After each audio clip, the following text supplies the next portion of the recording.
Hey everybody, I hope you can hear me okay today. I know there's a lot of water noise around me today, but I decided just to shake things up a little bit today.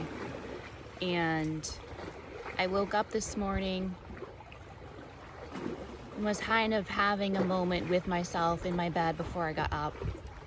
And I was feeling very just open and relaxed and kind of wanted to check in with myself before I started my day and got into the responsibilities of life. And I got this really strong urge to come here today. This is one of my favorite spaces that I've ever been to. This place speaks to me on many different levels in a very profound way. And I knew I just had to be here today. So I'm gonna probably record a few videos from this spot today, so I hope that my sound is okay. If not, we're just gonna deal and go with it today, because I needed this space to be my office today. And I've been doing a lot of work and epiphanies around things, concepts, energies, states of being that I had really started to nail down years ago. And when my ex-husband had moved out and I was alone in my home, I was able to really have a lot of space to finally be with myself and work through and process a lot of things in a way I hadn't been able to do for many years, obviously. And in that time, I came up with a group coaching program that I called Be Your Own Ultimate Lover.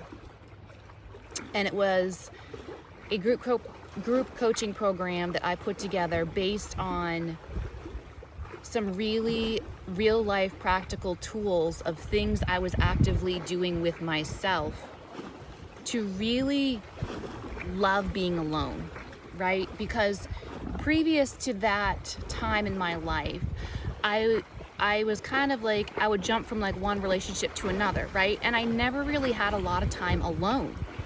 And it was because back in those days, right, I didn't like being lonely, right? Like a lot of women relate with that. I don't want to be lonely. I don't like being alone. I like to have the companionship, someone there with me. And so my life was a series of like jumping from like one guy to another guy kind of a scenario, and never really having a lot of time being alone, like really alone. And not even trying to like date anybody or see or go out and meet people, like completely I am completely alone. And so in that time, I ended up, and I didn't know I was doing it at the time, but I ended up making this group coaching program from my experience of learning how to love being alone and learning how to really give myself the feelings and the energies that in the past I would feel were lacking by the fact that I wasn't with someone and that I was single or alone, right? And I don't like the word alone, but can stir up a lot of negative connotations for people, but you know what I mean.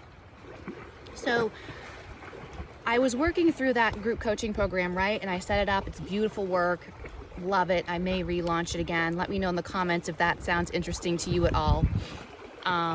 If that might be something that would help you, because clearly part of releasing codependency is about learning to love being in your own energy alone, right? Learning how to love the solitude, learning how to love and give yourself the love and the feelings that you think are missing, right? If you're not in a relationship or there's not a man that you can call and be with or whatever, or have experienced life with. And so that was really powerful work for me, and I loved being alone. And I got to this place where I was so happy being on my own, right? And I wasn't dating anyone that, I was alone. And that's exactly when someone came in, right? That's the irony, right? The moment you love the solitude, that's when all of a sudden you become very attractive, right? And all these things come in, right? Because you don't need it, right? So anyway, now I'm in a space in my life where I am going even deeper with this. And like I said in another video, I've really come to realize that codependency is not, releasing codependency is not the only piece of becoming whole and complete on my own, lacking nothing. You know, being free from codependency, that is a huge part of the wholeness on my own, but it goes even deeper. And I have found it goes into mother wound stuff. And I spent some time this year going into the mother wound stuff really deeply. And the deeper and deeper I went into this, the more and more I realized this is every human walking the face of the earth. And I find it really funny, not funny. Women, myself included, we spend a lot of time blaming our fathers for not being there, or for making us feel abandoned, or whatever the thing is. Like, we women, we're so quick to blame the father for a lot of the stuff that we have to work through with attachment and issues with men and all of that, right? But I'm really finding out that the mother wounds are a way bigger problem, because the mother wounds are where the subconscious self-sabotage habits that are so subtle, and the things that you don't even know that you're doing that are sabotaging everything, go even deeper than the dad stuff. Because the mom stuff, the mom, think about this, the mother, the feminine energy of the family, she is the emotional core. Feminine energy is the emotions. Feminine energy is the unseen world of energies and emotions and feelings. So if the mother piece isn't there to be able to help you navigate emotions as a child in the way that you specifically need, that's gonna mess a whole lot of things up. And again, I'm not saying this to blame mothers. We're all doing the best that we can. I am a mother myself, and I make mistakes all the time with my children. And mom guilt is a huge beast that women have to battle, I understand. And we're all just dealing with our stuff that our mothers passed down. And our mothers are dealing with all the stuff that their mothers passed down. I mean, this is like generations and generations of mother stuff, junk, crap that we're just passing down. And so each generation, hopefully, we're taking that baton of the feminine energy and taking it a step closer to being healed. And I feel like this is the process, is each feminine generation has to just take the baton one step further. And we're all doing the best that we can with the knowledge and the resources that we have been given in this lifetime. So I'm not saying any of this to blame mothers, but we have to understand the root of these problems that are now showing up in our lives, of why we're not having relationships at the level that we want, or why we keep running up against a wall with particular situations or relationships or people, or why do we keep feeling unfulfilled, and why do we keep finding ourselves in the same space over and over again.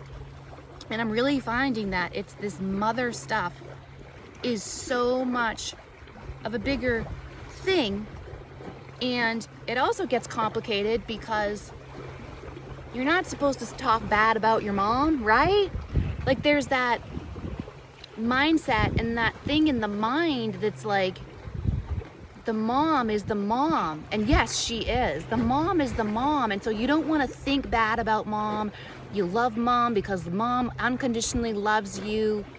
And so there's this thing going on in our heads that's kind of like shaming you if you were to think or perceive your mother in a not so positive way.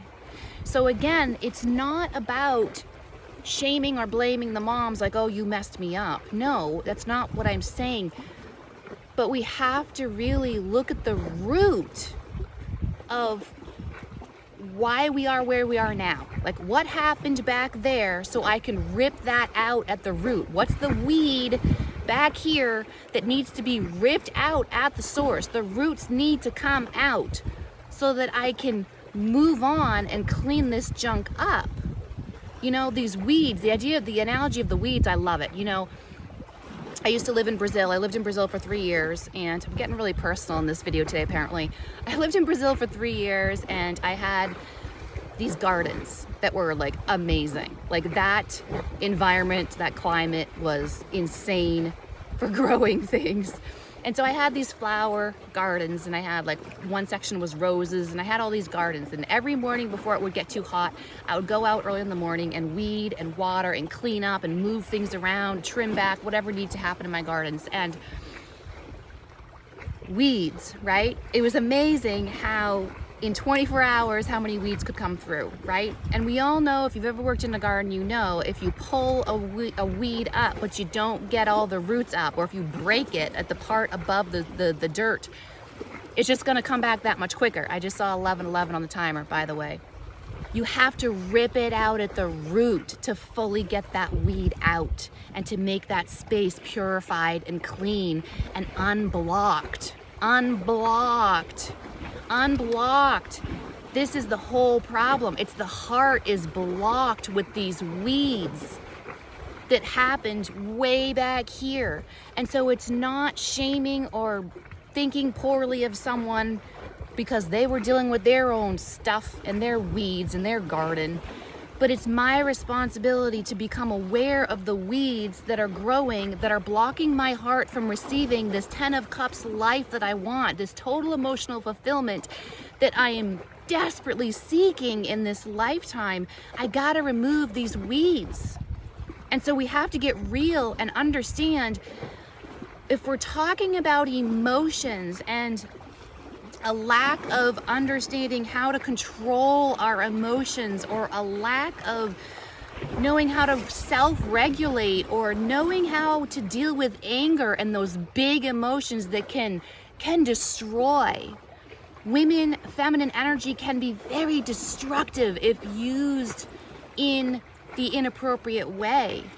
We know this. Feminine energy is so powerful, but with much power comes much responsibility, and with all the capacity for the huge amount of emotions that women, the feminine, is capable of having in a given day, we have to learn how to manage them and how to use them for good and not for evil, and how to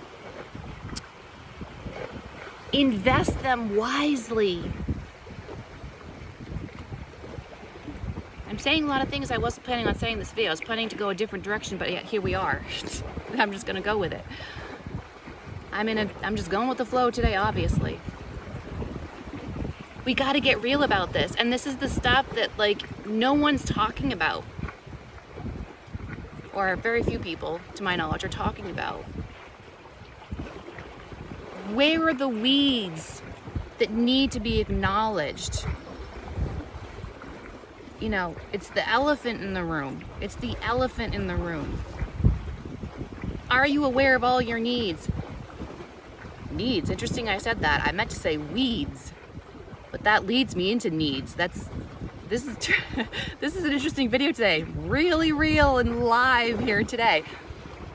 Are you aware of your needs? And that is the root of the whole thing here with the mother wound, is your emotional needs were not met by your mother fully, and that's okay. No one has the capacity to fully meet your emotional needs except for yourself. So I'm not saying that in a bad light on your mother. But what are you even aware? Have you even allowed yourself to look at the emotional needs that you had as a child that your mother was not able to fulfill or give you or lead you or guide you or shape you to be able to take care of your own needs as an adult?